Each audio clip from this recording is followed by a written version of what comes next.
check her phone right after this video. I guarantee you'll find something that makes your stomach drop. But first, let me teach you what to look for so you don't miss the obvious signs she's already gone. These 11 innocent things will show you exactly how far along she is in her exit plan. Before we dive in, hit that like button if you want more raw, honest content like this. Subscribe and turn on notifications because I'm going to keep telling you the truth that no one else will. And drop your city in the comments. I want to see how global this issue really is. And listen, if you can make it to sign number 9, I'm going to reveal the one thing we do that even we don't realize we're doing. It's so subtle that 99% of men miss it completely. But once you see it, you'll never miss it again. Let's get started. Look, I'm not here to bash women or create paranoia, but as a woman who's been on both sides of this, I know the patterns. When we cheat, we don't just flip a switch. It's a process, and that process leaves breadcrumbs.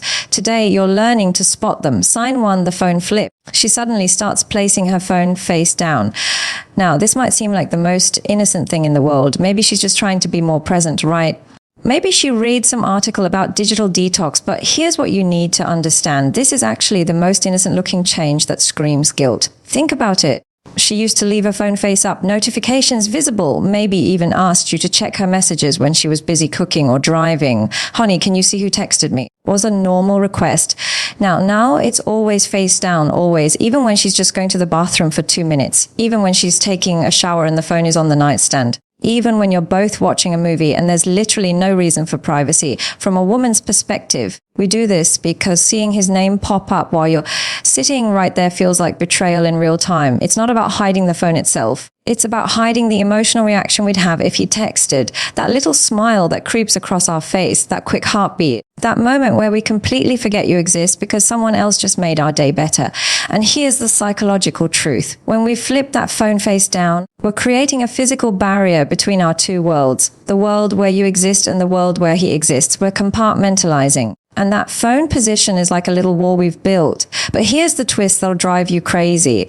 If you ask about it, will make you feel like you're the problem. It's just a phone. Why are you being so paranoid? I'm trying to be more present with you and you're complaining. You don't trust me over something so stupid. Sound familiar? That's gaslighting 101. And we've mastered it. Sign 2, the sudden self-improvement. She starts caring about her appearance, but not for you. New workout routine, new clothes. Suddenly cares about her hair again. You think, great, she's taking care of herself. But here's what we won't tell you. When a woman suddenly starts improving her appearance after being comfortable, there's usually an audience. Well, we're not trying to look good for life. We're trying to look good for someone specific. And if that someone was you, you'd know about the new routine. You'd be invited to the gym. Asked for opinions on outfits included in the transformation. The dead giveaway. She doesn't want you to see her getting ready anymore. The bathroom door that used to stay open is now locked. She's putting on makeup for a quick grocery run but won't tell you which store. Sign 3, the emotional wall. She stopped seeking your emotional support. This one's huge. And most men miss it because it feels like she's just becoming more independent. She used to tell you about her bad day, her frustrations with her boss, her fears about the future, her excitement about small wins. You were her emotional processing partner. Now she just says, I'm fine, and moves on. But this isn't about becoming independent or self-sufficient. This is about getting that emotional support elsewhere. This is about finding someone else to be vulnerable with. When we're emotionally invested in someone else, we unconsciously start protecting that connection. We don't want to muddy it by bringing our relationship problems into it. We don't want to complain about you to him. That feels too much like emotional cheating. Oh, wait, we don't want to process our feelings with you because we're processing them with him instead. Think about it. Emotional intimacy is often deeper than physical intimacy. When we share our fears, our dreams, our daily struggles with someone, we're creating a bond that's incredibly powerful. And when that person becomes our go-to for emotional support instead of our actual partner, that's when the real betrayal begins. And here's the part that will hurt the most. She's not just hiding her problems from you, she's sharing them with him. He's becoming her emotional safe space while you become the stranger she leaves with. He knows about her work stress. He knows about her family drama. He knows about her insecurities and dreams. And you get the highlights reel and the polite small talk. Sign 4, the schedule mysteries. Her schedule suddenly has gaps she can't explain. Working late becomes code for something else. But it's not about the lies. It's about the vagueness. She used to give you details, names, times, meeting with Sarah about the Johnson project until 7. Now everything is meeting with the team or grabbing drinks with people from work. We know you trust us, so we use that trust. The vagueness isn't to deceive you completely, it's to give ourselves plausible deniability. If you ask who exactly, we can say, oh, just some people from accounting, without technically lying. The moment you ask for specifics, we'll accuse you of not trusting us. Classic deflection. Why do you need to know everyone I talk to? Are you trying to control me now? Sign 5, the intimacy shift. Physical intimacy becomes either desperate or distant. This one's tricky because it goes two ways. Either she suddenly wants nothing to do with physical touch, or again, she becomes overly sexual, like she's trying to prove something. Guilt makes us do strange things. Some of us pull away because touching you feels like cheating on him. Every kiss feels like a lie. Others overcompensate because we think being extra physical with you will erase what we're doing with him.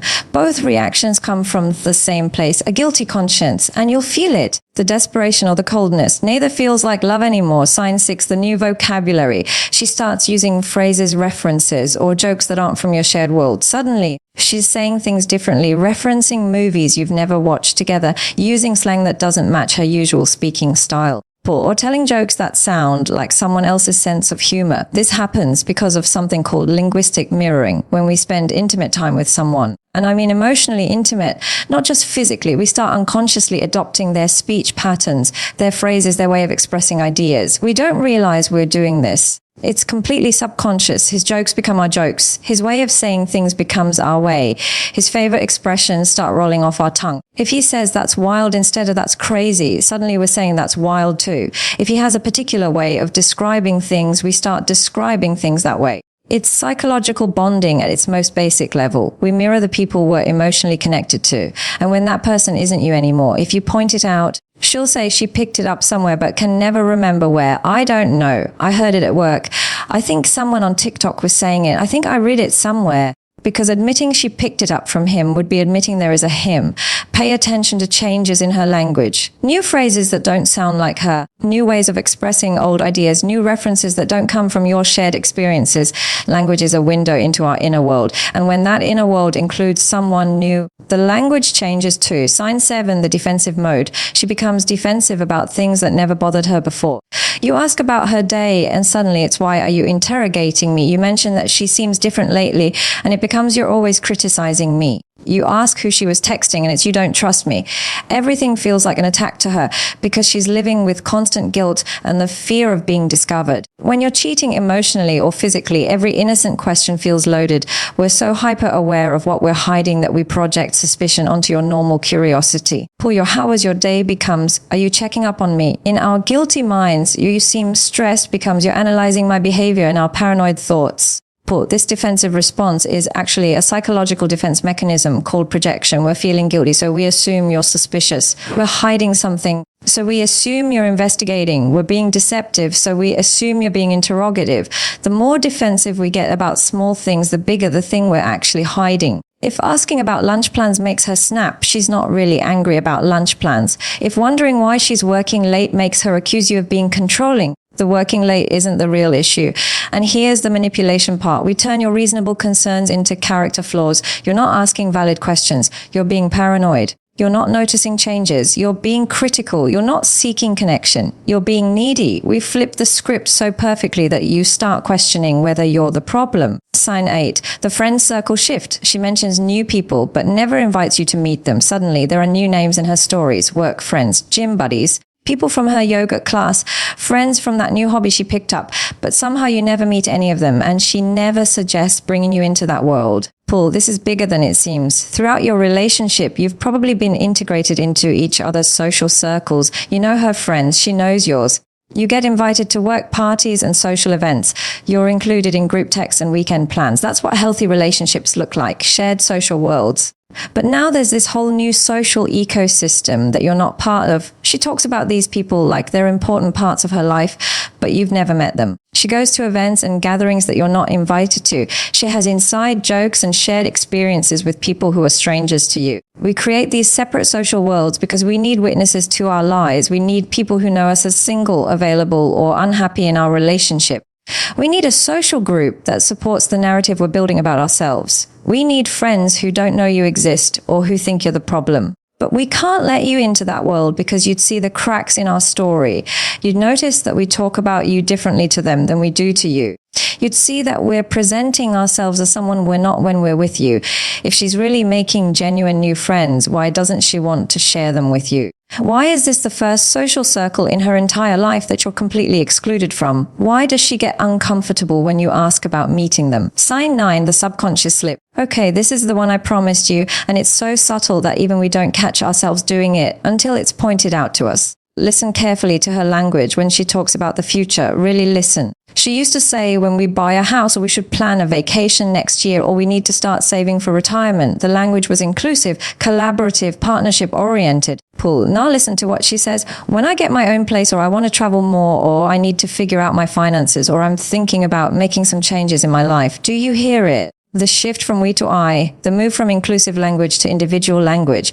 This isn't conscious. This isn't a deliberate attempt to exclude you. This is her subconscious mind preparing for a life without you. When a woman is emotionally detaching from her relationship, her brain literally starts excluding you from future scenarios before she's even admitted to herself that she wants out. Her subconscious mind is already planning an exit strategy while her conscious mind is still trying to make the relationship work. I've caught myself doing this and it scared me. Your mouth speaks what your heart is already planning. When we start saying I instead of we, our subconscious is telling us something our conscious mind isn't ready to face yet. This linguistic shift happens in all areas of future planning. Career goals become individual pursuits instead of family decisions. Financial planning becomes personal instead of joint. Living situations become individual preferences instead of couple compromises. Social plans become personal desires instead of shared experiences. And here's the most painful part. By the time you notice this pattern, she's been emotionally rehearsing her exit for weeks, maybe months. She's not planning to leave you in her conscious mind, but subconsciously in her heart, she already has. Pay attention to the pronouns. Pay attention to how she talks about tomorrow, next month, next year. If you're consistently absent from her future tense, you're already absent from her future plans. Sign 10, the future fade. Now that you understand the subconscious language slip, this sign will make perfect sense. She stops making concrete plans that include you. She used to be the one suggesting vacation destinations, talking about weekend plans, making dinner reservations, planning date nights. Now everything is vague, non-committal, or completely absent. We should plan a trip becomes maybe I'll travel somewhere. Let's look at houses becomes I might need to move. What should we do this weekend? Gets answered with I don't know, whatever. It's hard to plan a future with someone when you're emotionally investing in someone else. And it feels dishonest to make long-term plans when you're not sure if you want those plans to include your current partner. So we start unconsciously protecting ourselves from making commitments we're not sure we want to keep. But there's another layer to this. Planning a future together requires emotional investment in that future. It requires excitement about shared experiences, shared goals, shared dreams. When our emotional investment is going elsewhere, we don't have the energy or desire to plan anything together. This is actually one of the earliest signs of emotional affair. But most men don't notice until it's too late. By the time you realize she's stopped including you in tomorrow, he's already mentally moved into a tomorrow without you. The lack of future planning isn't just about logistics. It's about hope. It's about excitement. It's about believing that whatever you build together will be worth the effort. When that belief starts dying, the planning stops too. Sign 11, the guilt gifts. She suddenly becomes extra thoughtful, generous, or accommodating. Random gifts start appearing. She does things she never used to do, making your favorite dinner, buying you clothes, being extra considerate about your preferences. She agrees to things she used to push back on. She becomes the perfect girlfriend seemingly overnight. And you think maybe she's just appreciating me more. Maybe she's realizing what she has. But here's the truth. This isn't love. This is guilt management. We know what we're doing is wrong, so we try to balance the scales. Every nice thing we do for you is an attempt to offset the horrible thing we're doing behind your back. The expensive dinner isn't because we love you more. It's because we feel guilty for loving someone else. The thoughtful gift isn't because we're thinking about you more. It's because we're thinking about him and feeling bad about it. It's psychological compensation. We're trying to buy our way out of guilt. We're trying to prove to ourselves that we're still good people, still good partners by being extra good in obvious ways. The kinder we become in grand gestures, the worse we're behaving in secret moments. And this creates a confusing dynamic for you because her actions are saying one thing while her energy is saying something completely different. You'll notice that these gestures feel performative rather than spontaneous. They feel like obligations rather than expressions of love. They feel like she's checking boxes rather than following her heart. Sign 12, the energy drain. This is the final and perhaps most heartbreaking sign. She seems exhausted by your relationship, not just tired from work or life stress, specifically exhausted by having to be present with you. Conversations feel forced. Intimacy feels like work. Spending time together drains her energy instead of feeling it. You'll notice it in small ways first. She takes longer to respond when you're talking to her, like she has to pull herself back from somewhere else to focus on you. She seems relieved when you have plans that don't include her. She finds excuses to be in different rooms, to have different schedules, to minimize the time you spend together. This happens because living a double life is absolutely exhausting. Managing two different emotional worlds, keeping stories straight, hiding feelings, pretending to be present when your heart is elsewhere. It takes an enormous amount of mental and emotional energy. By the time we come home to you, we've used up all our emotional energy on someone else. You're getting our leftovers, the tired, guilty, emotionally empty version of us. We have nothing left to give because we've already given it all away. And the most painful part, that energy, we're not giving you, we're giving it to him. The laughter, the excitement, the genuine joy, the emotional availability, the natural conversation, the effortless connection. He's getting the version of us you fell in love with. Paul, you start feeling like being around you is a burden to her, like she's doing you a favor by spending time with you. Like she'd rather be anywhere else than with the person she's supposed to love most. Look, I know this is hard to hear. Triple. And I know some of you are watching this and recognizing things that are happening in your relationship right now. Here's what I want you to remember. These signs don't mean you should become paranoid or controlling. They mean you should trust your instincts. Because here's the truth no one wants to say out loud. A woman who truly loves you doesn't just avoid cheating. She avoids even the appearance of cheating. She protects your relationship from anything that could threaten it. If she's doing these things, she's already emotionally checked out, even if she hasn't physically crossed the line yet.